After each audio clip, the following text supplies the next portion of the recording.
Today we will implement the auto-click feature. This is the code from the previous part. We already have added the click power upgrade button, and now we can earn cookies and buy upgrades to increase the click power. Let's implement the auto-click power button. In our JavaScript file, we have several sections. The first section is responsible for cookie and count. The second section is responsible for click power button. In the end of this code, let's add a new section that is responsible for the auto-click power button. And we will build it in the same pattern as we built our click power button. So we have variables for JavaScript, then we access the HTML elements, then we have functions, and then we have triggers. The first thing is that I already have added the variables and HTML elements for the auto-click button. Let's bring all these elements into a new section.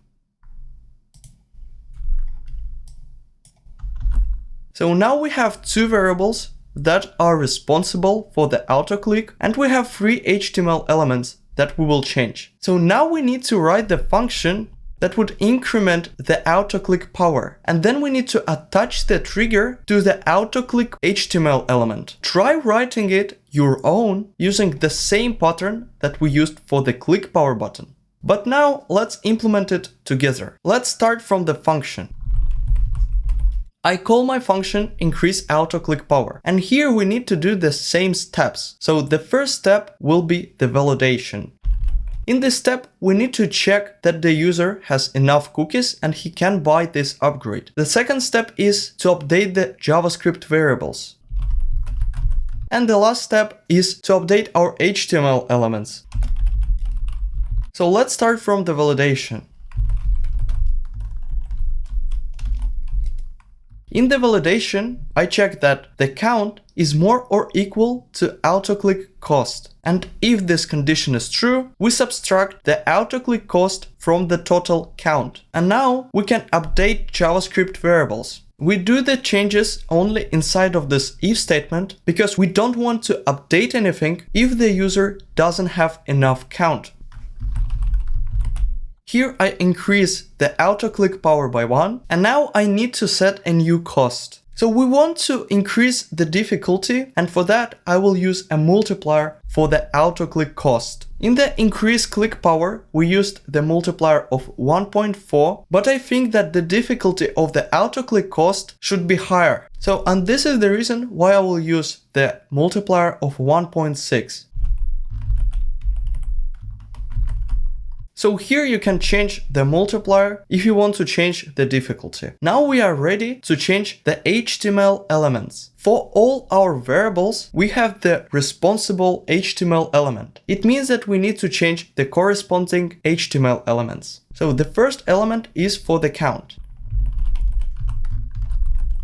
I assign a new text content, and this is the same update as we did in our increase click power. Then let's update the auto-click power. And here I need to be sure that this text that I add is the same as we used in our HTML. So let's check. And I see that in the HTML I have current auto-click power, then column, space, and 0. So here I use the same pattern, current auto-click power, column, space, and our dynamic variable. And the last element is auto-click cost. So now our function is done and we are ready to write our trigger. So again, we need to write our trigger because currently our button doesn't know what to do if we click it. And for our trigger, I will use add_event_listener as we did it before. So now we wrote our trigger and we can test how our function works. So my count is more than 50 and now I can upgrade my auto-click power. So we see that our UI elements have been updated and we see that our current auto-click power is 1, the previous was 0, and a new cost is 80. But as you see, it doesn't influence our game because we didn't write a function that will repeatedly click our cookie. After some interval, auto-click works in the way that after some interval, it clicks the cookie. So for example, our interval is 1 second. So after each second, it clicks the cookie. For that, in JavaScript, we have a function setInterval. I write the name setInterval, and the first parameter is the function that we want to execute. If we look to the top of our file, you will see that after each click, we invoke the increase count, but increase count depends on the click power. We want to increase our count based on the autoclick power, and for that, we need to write a new function, increase count by autoclick. Let's write this function after increase autoclick power. So here I increase the count by autoclick. And then I update the HTML count element. And now we can provide this function to the setInterval. And the second parameter is the amount of milliseconds after which we want to execute our function. If we want to execute it after each second, we need to provide 1000 milliseconds.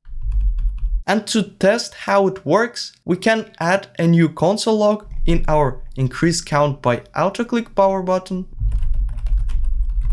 So now if I inspect this page, in the console, you will see that we have the click message that appears in our console. So it means that from the beginning of our game, we execute this function once in a 1000 milliseconds, and this function adds the autoclick power to the count, but our autoclick power is 0, so the sum of our count remains the same, and this is the reason why we don't see any changes in our web. But if I earn enough cookies to buy this upgrade, now I see that our count starts to increment, and at the same time I can click as well. Now I have enough cookies to update our autoclick power, and now you see that we earn 2 cookies per second. My congratulations! Now you have built a working cookie clicker game with both upgrades and an autoclick feature. In the next video, you will learn about objects in JavaScript.